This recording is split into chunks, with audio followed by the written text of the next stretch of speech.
Hi friends, आज मी घेऊन आली तुमच्यासाठी वांग बटाट्याची भाजी. तर आपण आज साहित्य पाहूया त्याचे काय काय लागणार आहे. मी एक मीडियम आकाराचा कांदा बारीक चिरून घेतलेला आहे. एक छोटंसं टोमॅटो घेतलेलं आहे गार्निशिंगसाठी किंवा चवीसाठी. कोथिंबीर घेतलेली थोडीशी, लसूण खोबरा घेतलेलं आहे, चवीपुरतं मीठ आणि ही आपली रोजच्या वापराची जी काळी चटणी असते ती तिखट, कांदा लसूण मसाला म्हणतात काही जण. आणि हे वांग बटाट्याच्या फोडी करून मी पाण्यात भिजत ठेवलेल्या आहेत. चला तर मग आपण कृतीकडे जाऊया. तर मी इथं कुकर घेतलेला आहे आता गरम करून. त्याच्यामध्ये तेल घालून घेते थोडंसं. तेल गरम झाल्यावर आपण त्याच्यामध्ये कांदा टाकणार आहोत. कांदा छान परतून घ्यायचा आहे गोल्डन ब्राऊन होईपर्यंत.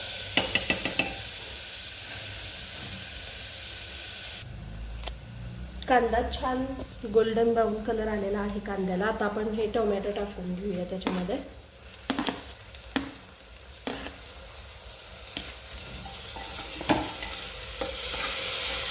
टोमॅटो छान भाजत आल्यानंतर आपण त्याच्यामध्ये काळी चटणी टाकणार आहोत. आपलं रोजच्या वापरातलं जे तिखट असेल ते आणि लसूण खोबरं.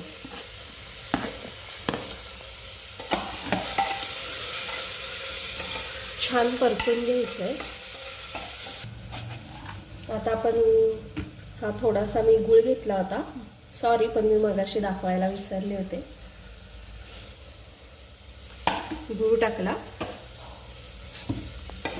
गुळामुळे टोमॅटोचा जो आंबटपणा असतो तो कमी होतो किंवा जो उग्र वास असतो तो येत नाही. आता आपण हे चिरलेलं वांग आणि बटाट्याच्या फोडी टाकून घेऊया.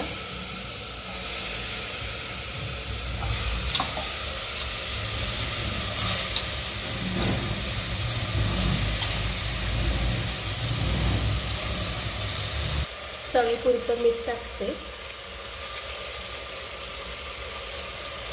मी ही भाजी 5 ते 6 जणांसाठी केलेली आहे. कोथिंबीर टाकून घेते.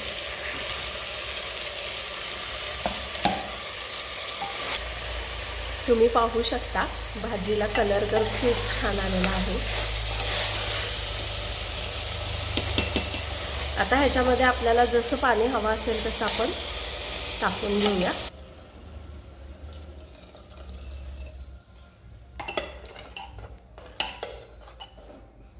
कुकरचं झाकण लावून छान 2 शिट्ट्या करून घेऊया. इथे आपली भाजी तयार आहे.